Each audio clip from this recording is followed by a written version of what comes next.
Welcome to my weekly review. It's a bear market, you know. We see the bear is mauling our portfolios, and it's been a while. It's the bulls had a nice long run, and now it's the bears' turn to eat. So that's what they're doing. And if you're short this market, congratulations, you're doing well. And I'm going to take a look at the Nasdaq here. This is a daily chart of the Nasdaq. I'm going to spend more time on the index today because there's not a lot of stock setting up, but I just, want to point out that obviously the trend is lower. The index is making, lower lows, and last week it undercut this low here and made a new low of 10,088. It is, intermediate and short term. Any trend, it's down, on the Nasdaq. Thursday gave the bulls a little bit of hope here, as it had a nice blue volume bar here and a 2.5% gain on this day, and the next day it falls down 3%. Not exactly what you want to see on an attempted rally, but anyway, we could have a follow-through day as soon as next week, and we're just going to play by the rules here. I did want to show the weekly chart because this is the pre-COVID level at 98.38 here, which is the high, and that's a likely area of support before the fiscal and monetary policy got out of control.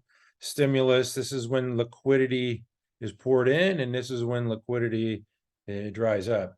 Okay, so if you joined the stock market in 2020 and thought it was easy, you had a lot of things going for you, you've now experienced the other end of the spectrum, is when the Fed pulls the plug and everything flushes out. But anyway, stay with it because we never give up here at mcstockcharts.com. Anyway, the Nasdaq here, like I said, had this first day of an attempted rally, and we're just going to monitor that next week. Like I said, there's not a lot of stocks to look at. I do want to point out the large cap stocks that move the market. This is what moves your index. These mega cap stocks: Microsoft making a new low, Google making a new low last week, Tesla, and that's what drove the Nasdaq down to undercut the low there at 10,088. These mega cap tech stocks are being sold, they're being liquidated. Nvidia, every time it trades up to its moving average here, these things are short. They're just getting pushed down like a bully in the schoolyard. They're just getting pushed down at the moving averages every time. Netflix here reports this week. It's like the patient is dead here. Somebody get the defibrillator. Maybe they'll have a decent earnings report and we'll get a, who knows, maybe it'll rally right through the 200 next week. You never know. You got to stay flexible and have an open mind. But those mega cap tech stocks are certainly driving the index down. I want to take a little bit of a look at the solar stocks here. I'm going to look at the weekly on INPH. You can see how it gapped up, tried to hold its gains, then sliced its moving average here, its 10-week line. So they report earnings pretty soon too, at the end of the month, I believe. First Solar, this thing, you can see a deep base down like 17 weeks in a row, I believe, formed this cup-shaped pattern, really exploded up the right side of this base, and now it's sliced that 10-week line. So we'll keep our eye on the solar. I mean, it's been a strong group, but they sure have shown a lot of weakness recently. What has not shown weakness are the oil transportation stocks. This is International Seaways. You can see how this thing is broken out and run higher. I'm going to take a look at the daily on this one, and there you can see the base and the handle and the explosion higher. That one's not looking back. That one's on fire. And Sting, Scorpio tankers, pretty much the same thing. Breaks out here, the base, and runs higher. This is a short little base, runs higher. It's trading above the 10 EMA, and this tape is phenomenal. Not many stocks doing that. Let's see how much. It's 7.4% above the 10 EMA, which is just pretty incredible. And the weekly looks like a nice consolidation period. So Scorpio tankers. Another one I want to look at is Cheniere LNG, liquid natural gas, and this one's been in consolidation and then traded higher. It's holding its gains. Take a look at the daily. Yeah, this one too is trading right at its 10 EMA. So anything at the 10 EMA is showing strength. Want to take a look at a international exploration stock. This is Murphy Oil. Nice cup pattern here. I do not like how this it's off the bottom. It's just vertical off the bottom. So we'll see how that one plays out. I mean, I like the stock, but that vertical, it needs to trade sideways for a little bit and shake some folks out. I want to take a look at just a couple of the growth stocks that had been doing well. I'm going to look at the weeklies. You can see Shockwave. You know, if the Nasdaq cooperates, you know, this thing could be a leading stock. It broke out, held its gains, but now it's giving them back, and below its 10-week line, 9.4% below. LNTH is another one. This one's just, you know, had a great year in 2022, and now it's giving some gains back, which is to be expected.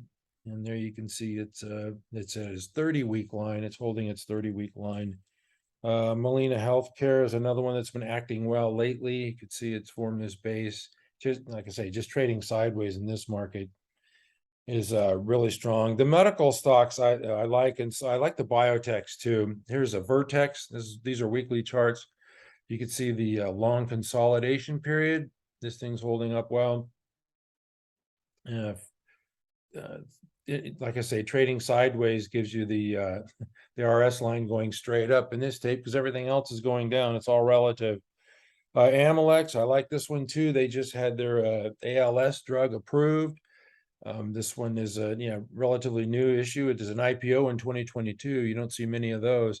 And this one had a deep base, got the good news, and is running up higher. Maybe take a look at the daily on this one. There you can see the deep consolidation, the gap up on the FDA approval, and it's holding its gains. So AMLX is doing well. Lilly, another stock that's holding up, trading sideways is you're King Kong if you're trading sideways in this tape. You can see the RS line pointing north as it's just kind of holding its gains here. Neocrine, this one, it's showed a nice deep consolidation pattern. I mean, you're looking at a couple of years here of consolidation.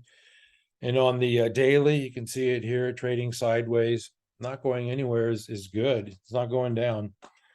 And that's what we want to see also in the Nasdaq and the markets, the stocks that don't go down on bad news, because we know the news is going to be bad.